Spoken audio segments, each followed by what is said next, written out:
और इस वक्त की एक और ब्रेकिंग न्यूज की बात कर लेंगे और ये बड़ी खबर उत्तर प्रदेश से आ रही है। राज्यसभा के रण में बीजेपी ने आज बम्पर जीत हासिल की है। उत्तर प्रदेश में तमाम सियासी उलटफेर के बीच बीजेपी 8 सीटों पर अपने उम्मीदवार जिताने में कामयाब रही है। समाजवादी पार्टी के विधायकों की क्रॉस वोटिंग के चलते बीजेपी के 8 उम्मीदवारों ने जीत हासिल कर ली है, जबकि समाजवादी पार्टी के 2 उम्मीदवारों को जीत मिली है। उसके तीसरे उम्मीदवार की पूरी तरीके से हार हुई है। तो बड़ी अपडेट इस बात की, और जिस तरीके से अखिलेश यादव के बयान भी सामने आ रहे थे, उन्हें शायद इस बात का अंदाजा था, उनके चेहरे पे वो हताशा थी कि हार संभव है, लेकिन उत्तर प्रदेश में बीजेपी के लिए बहुत बड़ी जीत के तौर पर देखा जा रहा है। और ये राज्यसभा चुनाव तो जाहिर तौर पर लोकसभा के लिटमस टेस्ट के तौर पर देखे जा रहे थे, और ऐसे में ये बहुत बड़ा मोरल बूस्टर बीजेपी के लिए रहने वाला है। 8 सीटों पर बाजीबारी। और राज्यसभा चुनाव के नतीजों के बाद बीजेपी में जश्न का माहौल देखा जा रहा है। सीएम योगी ने चुनाव जीते उम्मीदवारों को मिठाई खिलाई, वहीं पार्टी दफ्तर के बाहर बीजेपी कार्यकर्ता जश्न मनाते हुए दिखाई दिए और नारेबाजी करते रहे। राज्यसभा चुनाव में 8 पर बीजेपी और समाजवादी पार्टी ने 2 सीटों पर कब्जा जमाया है, और 8 सीट की तो उम्मीद भी नहीं थी। हालांकि कॉन्फिडेंस बार बार पार्टी की ओर से जताया जा रहा था कि 8 सीटें कोशिश करेंगे कि हम लेकर आए। सीएम योगी ने मिठाई खिलाई है, बीजेपी कार्यकर्ताओं का जश्न देखा जा रहा है। वहीं 8 सीटों पर बीजेपी की जीत के बाद किस तरीके से तमाम जो कार्यकर्ता है मुख्यमंत्री योगी आदित्यनाथ के साथ मौजूद दिखाई दिए।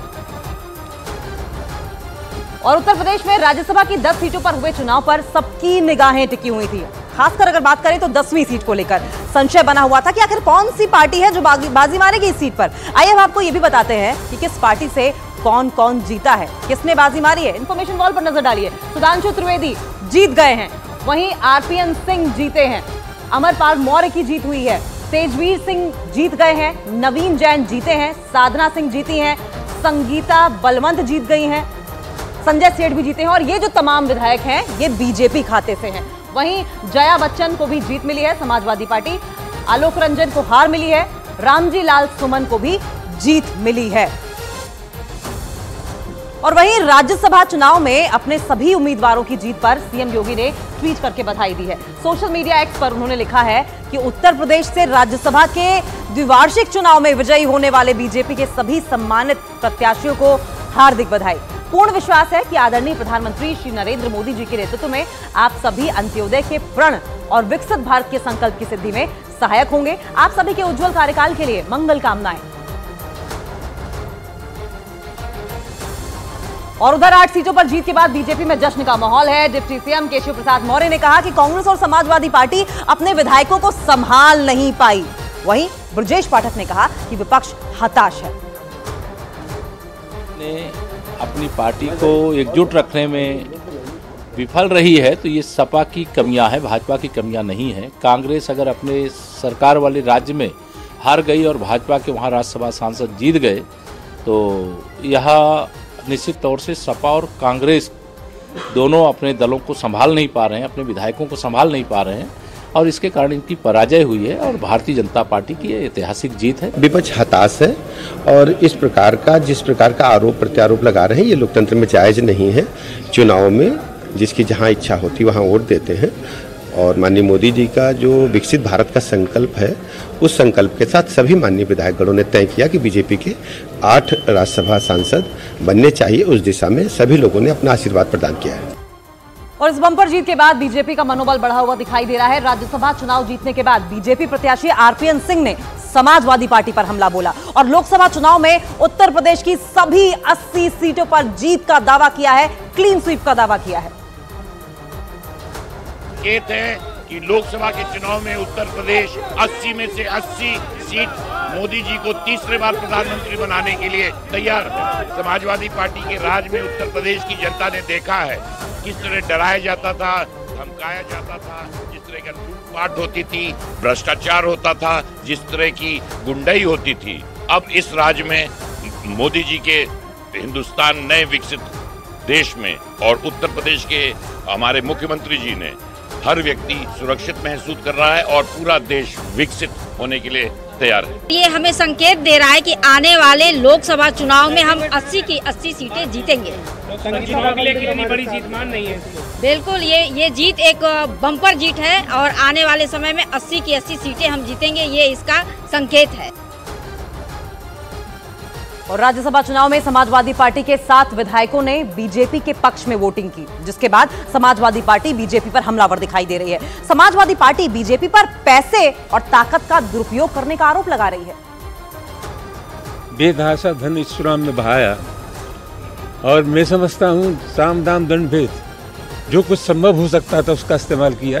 ये जनतंत्र के लिए बहुत घातक है।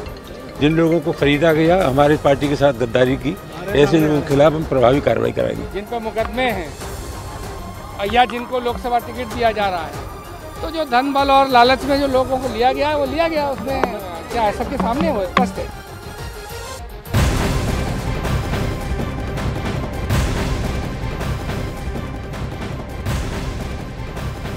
और उधर राज्यसभा चुनाव में सभी उम्मीदवारों की जीत का श्रेय सीएम योगी आदित्यनाथ और उनके मास्टर प्लान को दिया जा रहा है। बताया गया कि सीएम योगी के मास्टर प्लान की वजह से ही समाजवादी पार्टी के 7 विधायकों ने क्रॉस वोटिंग की और बीजेपी उम्मीदवार संजय सेठ को जीत हासिल हुई।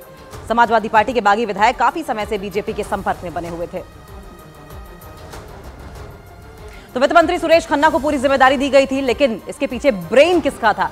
योगी आदित्यनाथ का, और इसीलिए उनके मास्टर प्लान को वजह बताया जा रहा है कि इतनी बड़ी जीत हासिल हुई है। समाजवादी पार्टी के 7 विधायकों ने बीजेपी के पक्ष में वोटिंग की, जिसके बाद समाजवादी पार्टी बीजेपी पर हालांकि हमलावर दिखाई दी। तो राज्यसभा चुनाव में समाजवादी पार्टी के 7 विधायकों ने बीजेपी के पक्ष में वोटिंग की है, जिसके बाद समाजवादी पार्टी बीजेपी पर हमलावर दिखाई दे रही है। हालांकि इसका पूरा श्रेय, इसका पूरा जो प्लान बनाया, मास्टर प्लान बनाया गया, वो मुख्यमंत्री योगी आदित्यनाथ के द्वारा बनाया गया और इसीलिए पूरा श्रेय अब मुख्यमंत्री योगी आदित्यनाथ को दिया जा रहा है। और बात इस वक्त की एक और ब्रेकिंग न्यूज की कर लेंगे। वेस्ट बंगाल से खबर सामने आ रही है। संदेश खाली मामले पर बीजेपी आज सुबह 11 बजे कोलकाता में गांधी प्रतिमा के सामने धरना देगी। बीजेपी को कोलकाता हाईकोर्ट ने 3 की जगह 2 दिन के धरने की अनुमति दी है। कोर्ट ने बीजेपी को सशर्त यानी कि शर्तों के साथ गांधी प्रतिमा के सामने धरने की इजाजत दी है। आपको बताएं कि बीजेपी लगातार इस बात को लेकर विरोध कर रही है कि संदेश खाली उनके कार्यकर्ताओं को क्यों नहीं जाने दिया जा रहा है। सुकांतु मजूमदार हो, शुभेंदु अधिकारी हो, सबको रोक दिया गया, जबकि ममता सरकार के जो मंत्री हैं उनके लिए धारा 144 लागू नहीं की गई है, उन्हें क्यों जाने दिया जा रहा है? इस तरह के सवाल उठ रहे हैं।